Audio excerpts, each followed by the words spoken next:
morning to all. Now we are going to 12th standard economics. 12th economics பொறுத்த வரைக்கும் 12 chapters இருக்குது.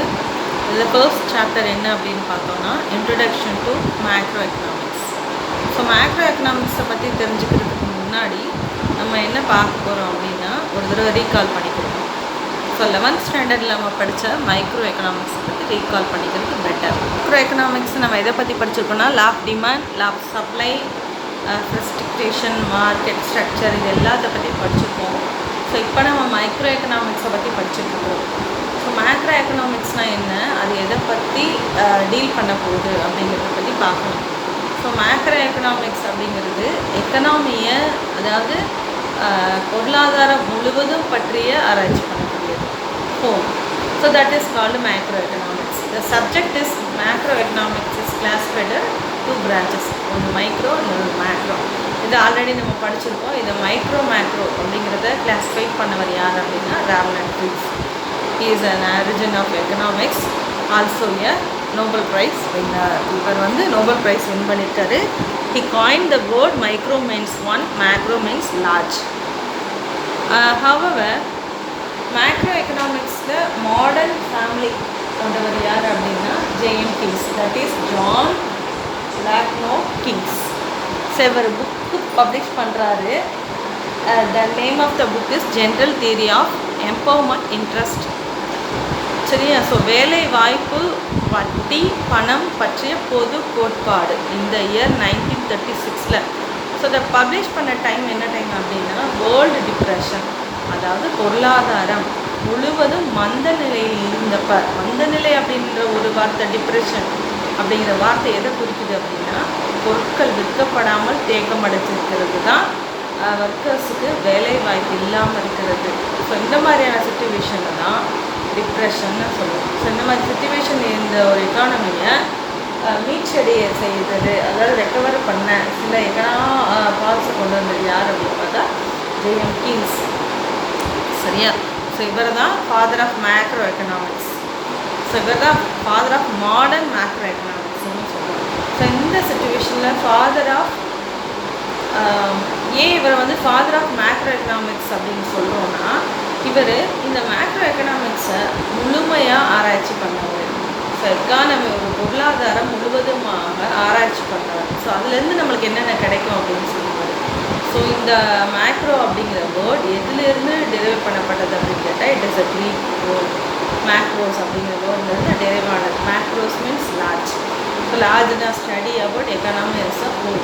இன் other words macro economics deal with எதை பற்றி இது deal பண்ணுது அப்படின்னா aggregate supply, national income, employment, output, இது எல்லாத்த பற்றி, அதாவது ஒட்டுமொத்த பொருளாதாரத்தில் இருக்கக்கூடிய தேசிய வருமானம், வேலைவாய்ப்பு, உற்பத்தியை பற்றி ஆராய்ச்சி பண்ணுது.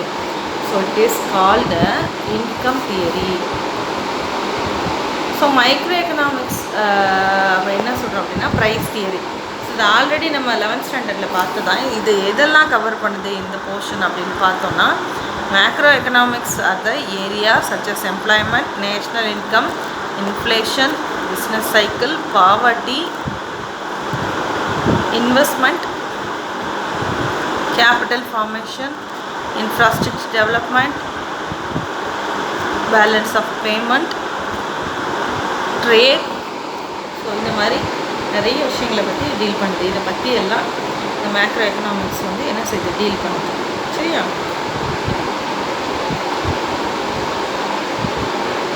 இதெல்லாம் நம்ம தெரிஞ்சுக்கணும் அப்படின்னா need to understand about the functions of economy.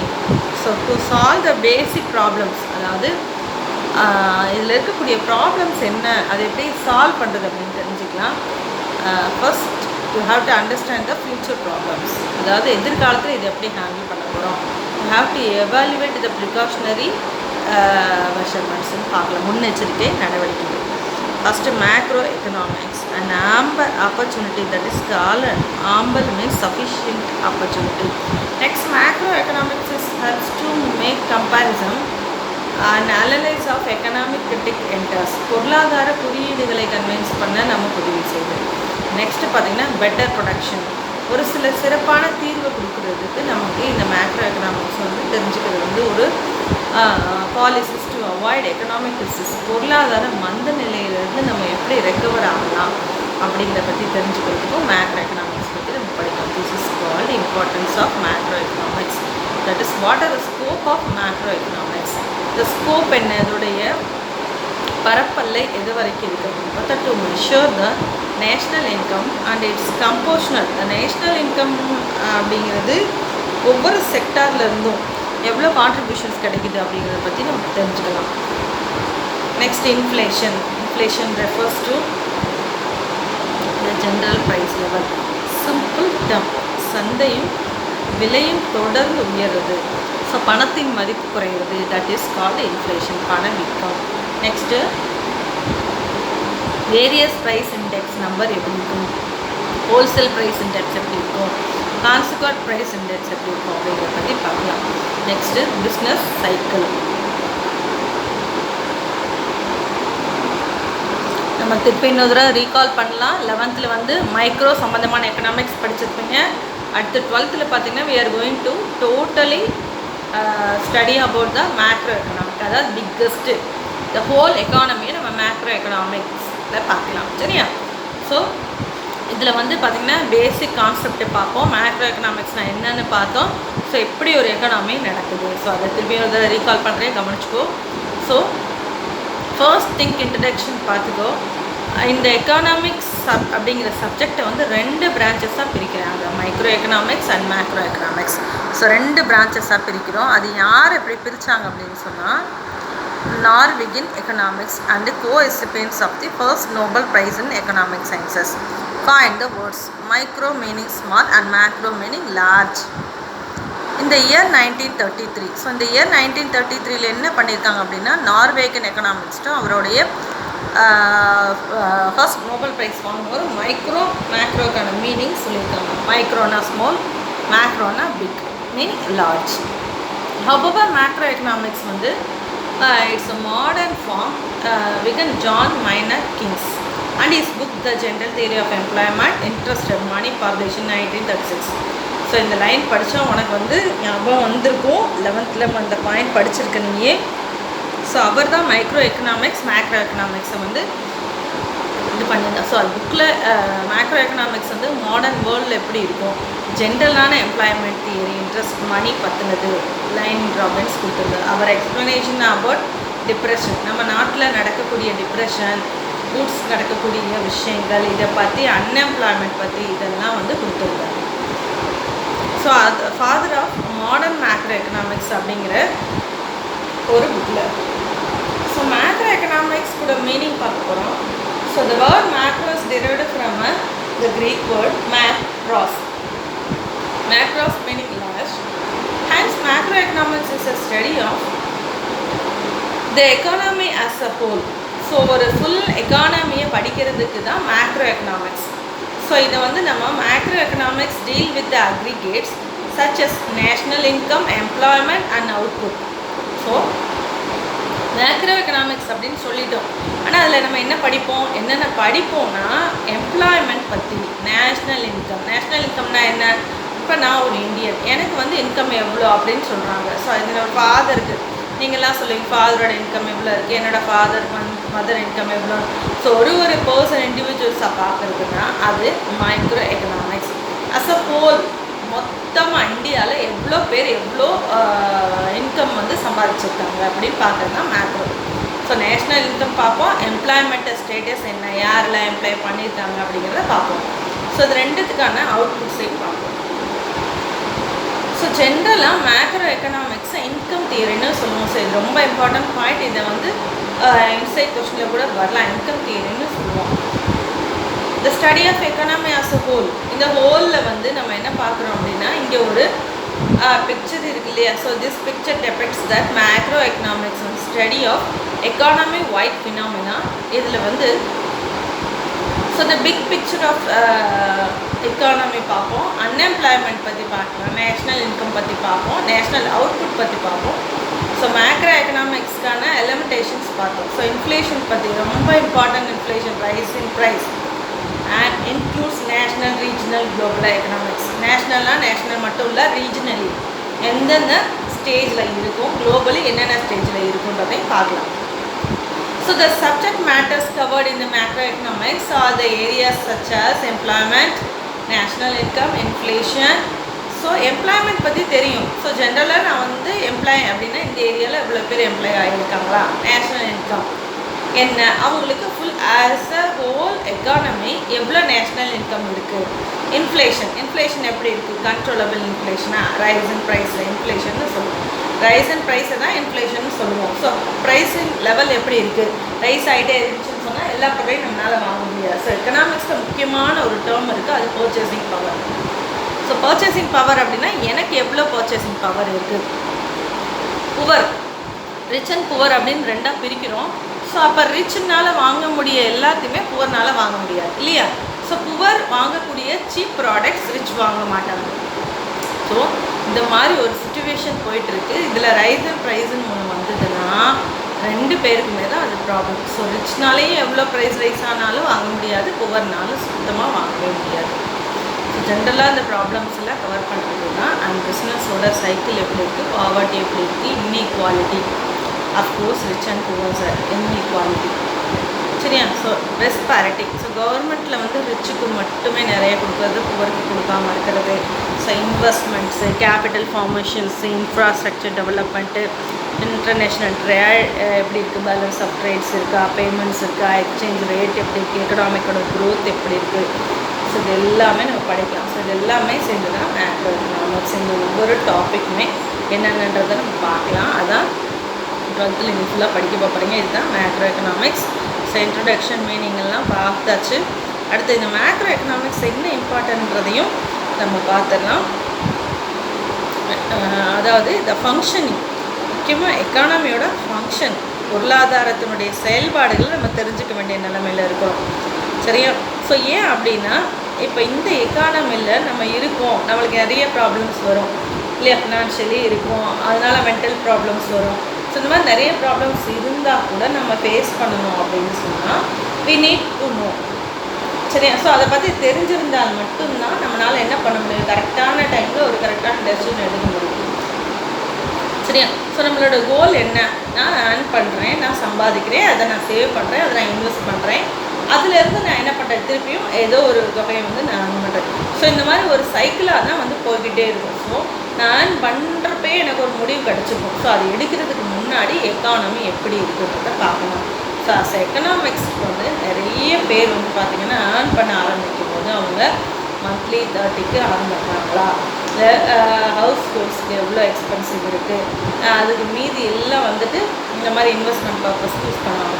ஏன் இன்வெஸ்ட்மெண்ட் பர்பஸ்க்கு யூஸ் பண்ணுறாங்கன்னு நம்ம ஏர்ன் பண்ணியிருக்கக்கூடியது சும்மா நம்ம டே டு டே லைஃப் செலவுகளுக்கே எடுத்துகிட்டு போயிட்டே இருந்தோம்னா நம்மளால் அகெயின் இன்னும் நல்லா ஏர்ன் பண்ணி ஒரு சேவிங்ஸ் பண்ணி ஒரு நல்ல லெவலில் வந்து அச்சீவ் பண்ண முடியாது இல்லையா. ஸோ நம்ம ஒரு மிடில் கிளாஸாக இருக்கிறவன் அப்பர் மிடில் கிளாஸ் கேர்ள்ஸ் போகணும். ஸோ அதுலேருந்து ஸ்டெப் பை ஸ்டெப்பாக என்ன பண்ணுவான்னு நினைப்பாங்க, வேறு அப்கிரேட்க்கு போகணும்னு நினைப்போம். ஸோ இது மாதிரி சேவ் பண்ணுறது மூலமாக வேறு நம்ம என்ன பண்ண முடியும், இன்னும் கொஞ்சம் ஏர்ன் பண்ணுறதுக்கு ஒரு வாய்ப்பாக இருக்கும். இந்த மாதிரியான அவங்களுடைய ப்ராப்ளம்ஸை சால்வ் பண்ணுறதுக்கு ஃபங்க்ஷனிங் ஆஃப் எக்கானமி, அதாவது இன்வெஸ்ட் பண்ணணும் அப்படின்னா இதில் என்னால் என்ன ப்ராப்ளம்ஸ் க்ரியேட் ஆகும், அது லாபம் கிடைக்குமா, இல்லை இந்த பேங்க் அந்த பேங்க் அப்படிங்கிற அந்த கம்பேரிட்டிவ்லி. ஸோ இதுக்கெல்லாம் ரொம்ப முக்கியமாக என்ன தேவைன்னா மேக்ரோ. ஸோ மைக்ரோ மேக்ரோ அப்படின்னு பிரிக்கிறோம். அதில் மைக்ரோனா வந்து பேசிக்ஸ், மேக்ரோ அப்படிங்கிறது அதோட இம்ப்ளிமெண்டரி சரியா.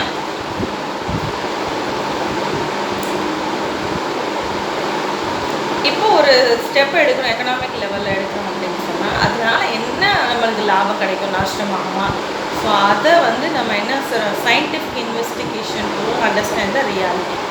எஸ், இப்போ அதே போல் பார்த்திங்கன்னா காமர்ஸ் ஸ்டூடெண்ட்ஸ்க்கு எக்கனாமிக் ரொம்ப முக்கியம். ஏன் எக்கனாமிக்ஸ் கொண்டு வந்தாங்க அப்படின்னா என்ன தான் நம்ம வந்து கால்குலேஷன் மைண்டோடு போனால் கூட 12th படிக்கிற காலேஜ் படிப்பை அதோடு நம்மளோட ஸ்டடிங் ப்ராசஸ் வந்து நிறுத்த போவது கிடையாது. நீங்கள் எந்த ஒரு ஸ்டேஜ்லேயுமே வந்துட்டு அடுத்தடுத்து படிப்பு வந்து எண்டு கார்டே கிடையாது, போய்கிட்டே தான் இருக்கும். ஸோ அதை வந்து எப்படி கற்றுக்கணும் அப்படின்னா நம்மளுடைய நடைமுறை வாழ்க்கையோட தொடர்புடையதாக நம்ம கற்றுக்கணும் சரியா. அப்படிங்கும்போது அப்போ நம்மளுக்கு பாஸ்ட் விஷயத்தை இப்போ தெரியாமல் நம்ம என்ன செய்ய முடியாது, டே டு டே லைஃப்பில் என்னென்ன ப்ராப்ளம்ஸ் இருக்குது. ஸோ இப்போ வரக்கூடிய எக்கானமியை நம்ம எப்படி ஃபேஸ் பண்ண போகிறோம் அப்படிங்கிறதே நம்ம தெரிஞ்சுக்கணும். சரியா? Macroeconomics helps to make meaningful comparison and analysis of economic indicators. So economic indicators வந்துட்டு நீங்கள் ஆல்ரெடி நம்ம 11th படித்தது தான். ஒரு விஷயத்தை நம்ம வந்து ஒரு முடிவு எடுக்கிறோம், அதுக்கான இண்டிகேஷன் என்ன அப்படிங்கிறத பார்ப்போம். ஸோ இந்த பிளேஸில் நம்ம என்ன பண்ணணும், கம்பேர் பண்ணணும். ஸோ நிறைய பேரண்ட்ஸே பார்த்துருப்பீங்க, அல்லது நிறைய பேர் பார்த்தீங்கன்னா ஒரு ப்ராடக்டே நீ வீட்டுக்கு வாங்குறேன்னு வச்சுக்கோயேன், ஒரு எலக்ட்ரானிக் ஐட்டமோ இல்லை மொபைலோ நீ வாங்குறேன்னு வச்சுக்கோ, என்ன பண்ணுவேன், ஒரே கடையில் போன உடனே போய் வாங்கியிருக்கா? கிடையாது. கம்பேர் பண்ணுவோம். ஒரு கடை 2 கடை பார்த்துட்டு நிறைய இப்போ ஆப்பிள் ஃபோனாக இருக்கட்டும், ஆண்ட்ராய்ட் ஃபோனு, இந்த மாதிரி போய் ஒரு தடவைக்கு 2 தடவை 3 தடவை 4-5 ஷாப்பில் போய் என்ன பண்ணுவோம், கம்பேர் பண்ணுவோம். அதோட குவாலிட்டி, அப்புறம் அதோட கெப்பாசிட்டி, வாரண்ட்டி, கேரண்டி, இது எல்லாமே கம்பேரிசன் பண்ணிட்டு தான் ஒரு விஷயத்த இல்லை நம்ம என்ன செய்வோம், இன்வெஸ்ட்மெண்ட் பண்ணுவோம். ஸோ அந்த இடத்துல தான் உனக்கு என்ன ஹெல்ப் பண்ணுது அப்படின்னு கேட்டால் இந்த எக்கனாமிக்ஸ். சரியா? ஸோ இது என்ன பண்ணும் அப்படின்னா, at the same time macro economics is the better life to the better, இன்னும் பெட்டராக வந்து உங்களுக்கு என்ன பண்ணும், ஹெல்ப் பண்ணும். சரியா? ஃப்யூச்சரை இது வந்து ப்ரொடெக்ட் பண்ணுதுன்றது இதுக்கு மீனிங் இல்லை. It's not astrology. Okay? So ஒரு எக்கனாமிக், ஒரு பொருளாதார சம்மந்தப்பட்ட ஒரு பிரச்சனையை வந்துட்டு எப்படி சால்வ் பண்ணணும், அதை எப்படி ஃபேஸ் பண்ணணும் அப்படிங்கிறதுக்குரிய ஒரு நாலேஜ் நம்மளுக்கு இருக்கக்கூடியது தான் இந்த எக்கனாமிக்ஸ் அப்படின்னு சொல்கிறாங்க. சரியா? இப்போ பிஸ்னஸ் பீப்புள் எடுத்துக்கோ. இப்போ 10 டேஸில் வந்துட்டு ஏதோ ஒரு ப்ராப்ளம் இருக்குது, இல்லை இந்த இப்போ லாக்டவுனை எடுத்துக்கோங்க. 10 டேஸ் வந்து என்ன பண்ணுவாங்க, லாக்டவுன் போட போகிறாங்க அப்படின்னு சொன்னால் நம்ம என்ன பண்ணணும், அப்போ மக்கள் எல்லாம் என்ன சொன்னாங்க, மளிகை கடையில் பார்க்கணும், உடனே கூட்டம், எல்லா கடையிலும் கூட்டமாக இருக்கும். சரியா? அப்போ அந்த கூட்டம் அப்படி இருக்குது அப்படின்னா அதை ஃபேஸ் பண்ணுறதுக்காக நம்ம என்ன செய்யலாம், கடைக்காரன் முன்னாடியே எல்லா பொருளையும் அதிகமாக வாங்கி வச்சா நம்ம என்ன பண்ணலாம், இந்த டைமில் வந்து என்ன செய்யலாம், சேல் பண்ணலாம் அப்படின்னு சொல்லிட்டு இது பண்ணலாம். சரியா? நல்லா தெரிஞ்சுக்கோ. நிறைய வந்து ஒரு மேக்ஸ் படிக்கிற ஸ்டூடெண்ட்ஸ்க்கோ இல்லை ஒரு சயின்ஸ் படிக்கிற ஸ்டூடெண்ட்ஸ்க்கோ தெரியாத சில நடைமுறை விஷயங்களை எதை வச்சு தான் யாரால் புரிஞ்சுக்க முடியும், தெரிஞ்சுக்க முடியும்னா இந்த எக்கனாமிக்ஸ் படித்தவங்க, உங்களால் ஆர்ட்ஸ் ஸ்டூடெண்ட்ஸ்னால you can understand very easily and குயிக்லிமா. சரியா?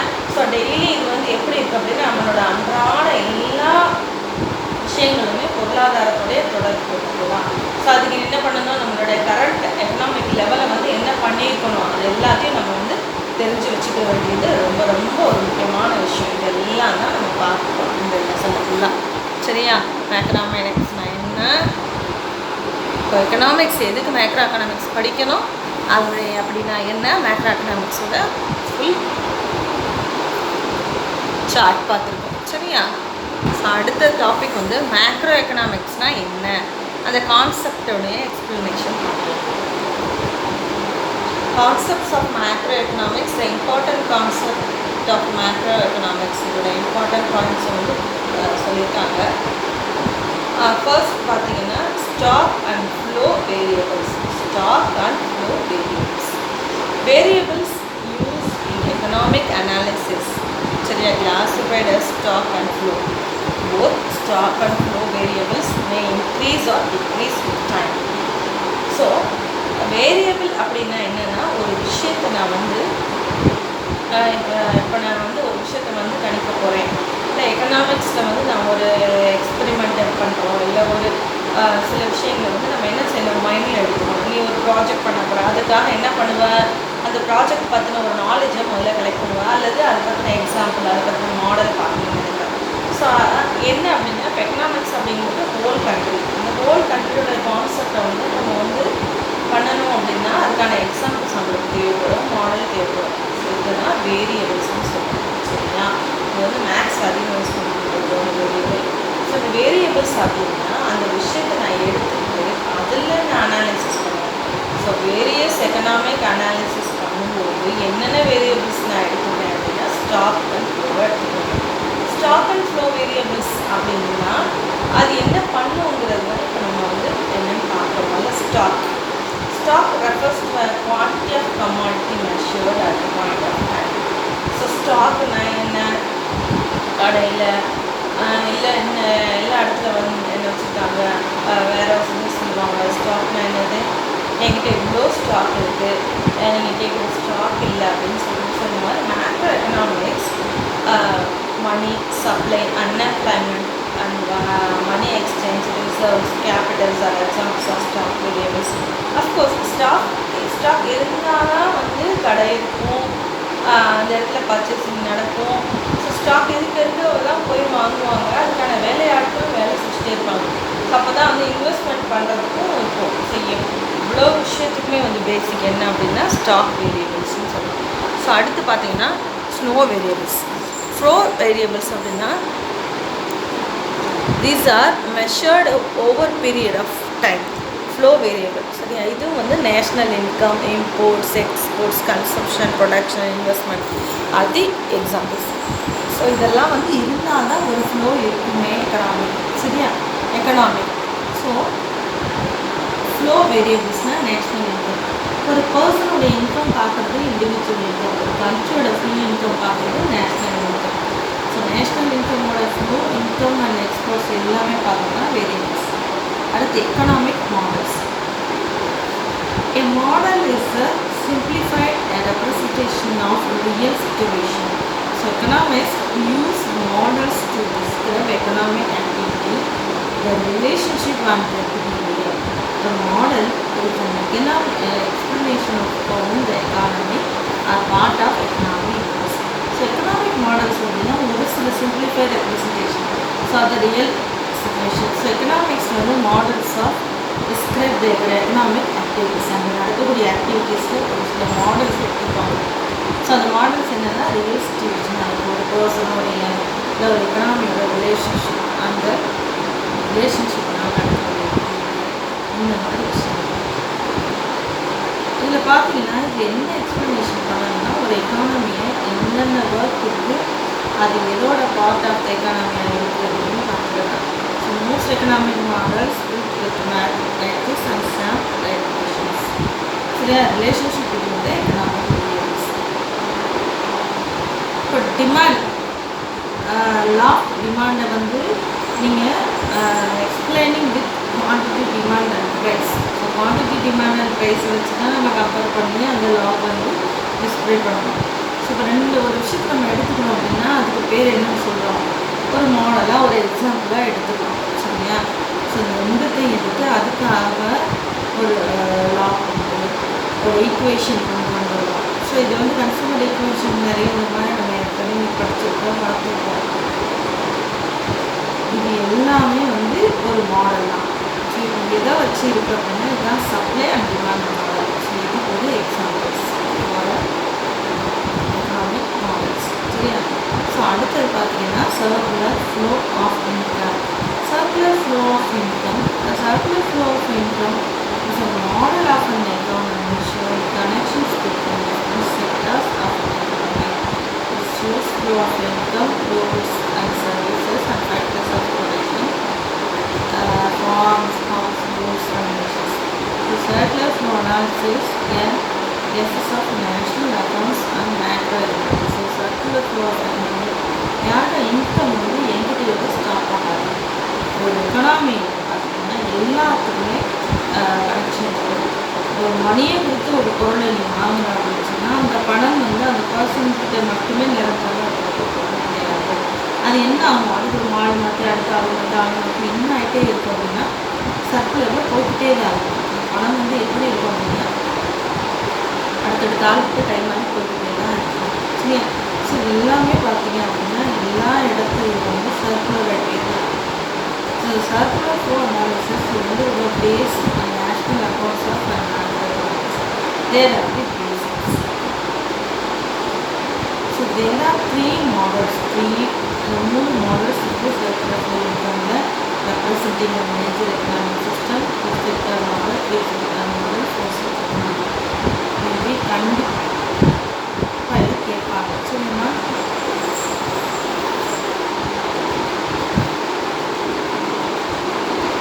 So 3 sector மாடல்னால் mixed economy. சரியா, மிக்ஸ்டு அண்ட் ஹோல்டு எக்கனாமியில் வெறும் கவர்மெண்ட் ஃபார்ம்ஸோட முடியும்.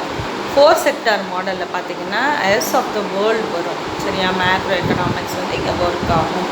ஸோ ஹோல்ஸ் கவர்மெண்ட் எல்லாமே இதில் வந்து அடங்கும். இது வந்து ஓப்பன் எக்கானமி. சரியா, open economy, closed economy, join economy. சரியா, so households, firms, government. Next topic பார்த்தீங்கன்னா சர்க்குலர் ஃப்ளோ இன்கம் என்ன டூ செக்டார் எக்கானமியில் என்ன இருக்குது அப்படின்னு பார்ப்போம். சரியா? சர்க்குலர் ஃப்ளோ ஆஃப் இன்கம் பார்க்கலாம் அடுத்ததில்.